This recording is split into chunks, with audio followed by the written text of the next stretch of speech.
Sam Bankman-Fried, former CEO and founder of collapsed crypto exchange FTX, is down to $100,000 from the approximately $17 billion he was worth earlier this year.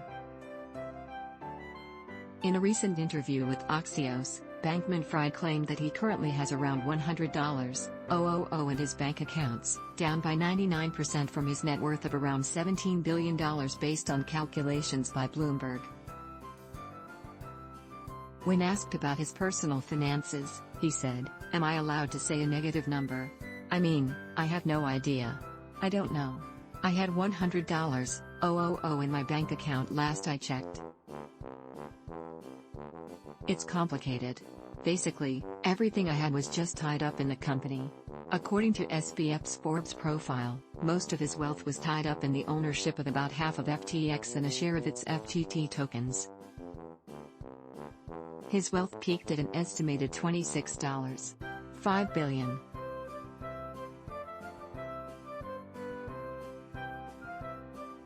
Following the collapse of FTX, Bloomberg called SBF's Laws of Fortune one of history's greatest ever destructions of wealth. Bankman-Fried owns about 70% of FTX's U.S. business, which was included in the bankruptcy filings.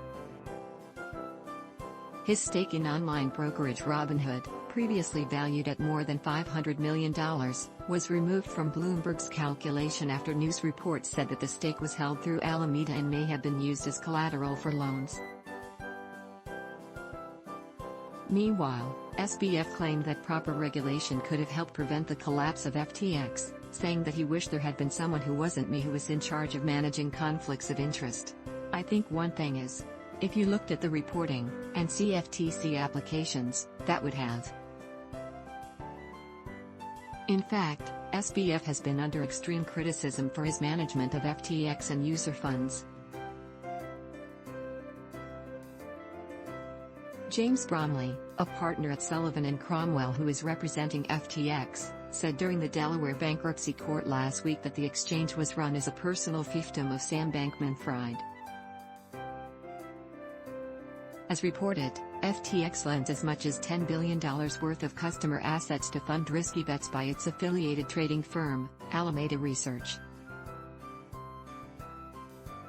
Since FTX had $16 billion in customer assets, the exchange had lent more than half of its customer funds. "I wish I'd been more careful. I obviously deeply regret this,"